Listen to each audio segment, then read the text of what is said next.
كل واحد فينا ربنا خلق جواه حاجات نعم هو مش واخد باله منها.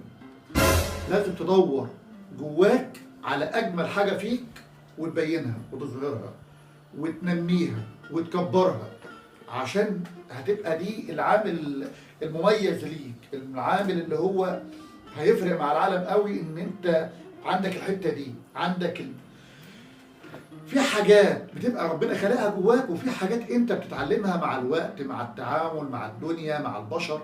ففي حاجات بتتعلمها وفي حاجات ربنا خلقها فيك. انا عاوزك في حاجه مخلوقه فيك انت نميها اكتر وكبرها اكتر، ولو مش مخلوقه ومش موجوده فيك حاول انت توجدها وتدعم حواليها لحد ربنا ما تبقى حاجه بتاعتك. مش عاوز اطول عليك، ولكن الحاجه دي هنقول عليها كده بمعنى العلمي الترفع.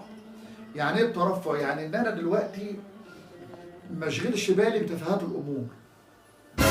موضوع بيني وبين صاحب ليا، زميل ليا، اخ ليا، وبنتكلم فيه، ولقيت الموضوع دخل في نقاش احتدام ممكن يجيب مشاكل، ممكن يجيب بينه وبينه غلط. هي دي حته الترفع بقى. انا هترفع ان انا اكمل في هذا الحوار. خدت بالك؟ لا موضوع تاني. عالم بتسألني في موضوع والكلام فيه كتر والكلام فيه آراء مختلفة، فأنا قلت رأيي، لقيت رأيي هوجم، حد هاجمني والرأي بتاعك لا لا لا لا لا خلاص. والذين إذا خاطبهم الجاهلون قالوا سلاما. لا أنت كلامك تمام. فأنت هو عموما رأيك صواب يحتمل الخطأ، ورأي خطأ يحتمل الصواب. هو كده كده دي قاعدة لابد تبقى معترف بيها ولابد تبقى عايش جواها وبيها.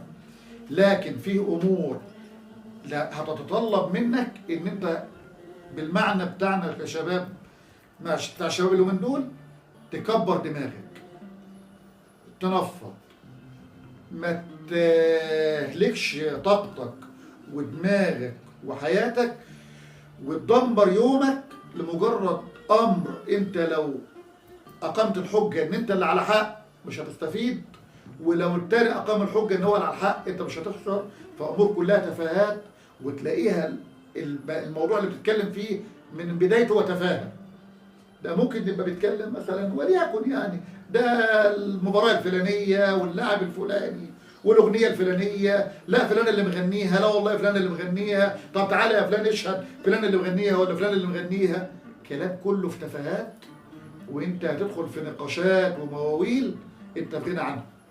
في الامور اللي زي دي حاول تكبر وتكبر دماغك وتعدي. الموضوع ده هيفرق معاك في يومك، هيفرق معاك في صحتك، هيفرق معاك في شخصيتك، هيخلي التعامل معاك من باب عالي، هيأكد لكل اللي بيتعاملوا معاك ان انت حد دماغك تقيلة كبيرة، مش اي حاجة بتحركك. كنا نقول دايما المليان ما يلقش. المليان ما يلقش. ازازة المية لو مليانة لحد اخرها وعملتها كده هي مليان، لكن عشان فاضية لما اعمل كده هي عمالة. فالمليان ما يلقش، دي لو مليانة مش هتعمل كده. فانت كمان لو معلوماتك ياما وقوتك وانت واثق من روحك وعارف انت على ايه والمعلومات اللي جواك ايه، انت مش هتخليها مش هتلق. المليانه ما تلقش. فانت كمان حاول تبقى مليان. السلام عليكم.